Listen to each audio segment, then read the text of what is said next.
মাঠের লড়াইয়ে নামার আগে হ্যান্ডশেকে ফ্রেমবন্দি হলেন দুদলের কোচ ও অধিনায়ক। ফর্টিস এফসি অধিনায়ক পা ওমর কিছুটা নির্ভর, তবে মুরাস ইউনাইটেড ক্যাপ্টেন যেন কিছুটা চাপে আছেন।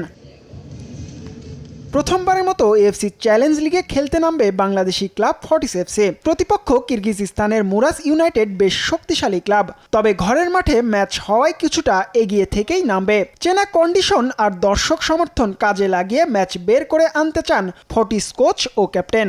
90 মিনিটসের ম্যাচ, কারণ একটাই ম্যাচ।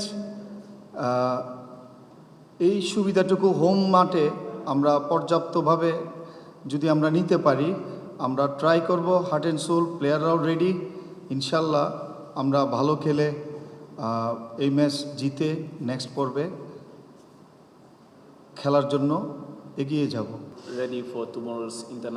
আমরা প্রথমবারের মতো চ্যালেঞ্জ লিগে খেলবো। এই ম্যাচ নিয়ে আমরা রোমাঞ্চিত। সবার ভাবনায় এখন শুধুই এই একটি ম্যাচ, সেরাটা দেওয়ার জন্য প্রস্তুত সবাই। আমাদের ওপর বিশ্বাস রাখেন, ইনশাআল্লাহ আমরা কোয়ালিফাই করব।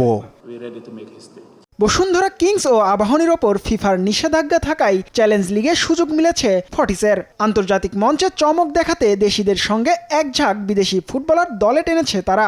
গোলপোস্টে শ্রীলঙ্কান সুজন পেরেরার ওপর আস্থা রাখবেন কোচ। মুরাসের আক্রমণ রুখে দিতে জাপানি শিওয়ান কাওয়াসাকির সঙ্গে স্বদেশি শিমুমুরা হবেন মাঝমাঠের কন্ট্রোলার। ফরেনদের ওপরই সবচেয়ে বেশি আস্থা স্বাগতিকদের। জাপানি দুজন শুধুমাত্র এফসি কাপের জন্য, এবং ইব্রাহিম এবং শাকিলকে আমরা ঢাকা আবাহনী থেকে শুধুমাত্র এফসি কাপের জন্য নেওয়া হয়েছে। ওদেরকে প্রায় 3 সপ্তাহ পেয়েছি। আমি আমার মেধা দিয়ে আমি চেষ্টা করেছি পর্যাপ্ত রেডি করতে। ঢাকার গরমে অনুশীলনে বেগ পেতে হয়েছে মুরাস ইউনাইটেডের। সেশনের ফাঁকে ফাঁকে নিতে হয়েছে ওয়াটার ব্রেক। অনুশীলনের মতোই দিনের আলোতে স্বাগতিকদের বিপক্ষে ম্যাচে লড়তে হবে মুরাসের। তবে বাংলাদেশের কন্ডিশনে তাদের 13 ফুটবলারের খেলার অভিজ্ঞতা কিছুটা স্বস্তি দিচ্ছে। আমার মনে হয় কোনো সমস্যা হবে না, কারণ আমরা এই আবহাওয়া সম্পর্কে জানি। আশা করি ভালো কিছুই হবে। তারা বেশ ভালো দল, বিশেষ করে তাদের বল নিয়ন্ত্রণের দক্ষতা খুবই ভালো। যতটুকু জানি তারা 3-4 জন বিদেশি প্লেয়ার পরিবর্তন করেছে।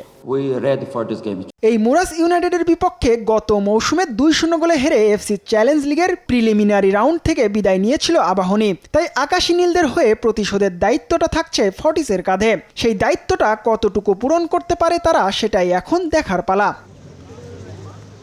জিহাদ আল হাসান, সময় সংবাদ, ঢাকা।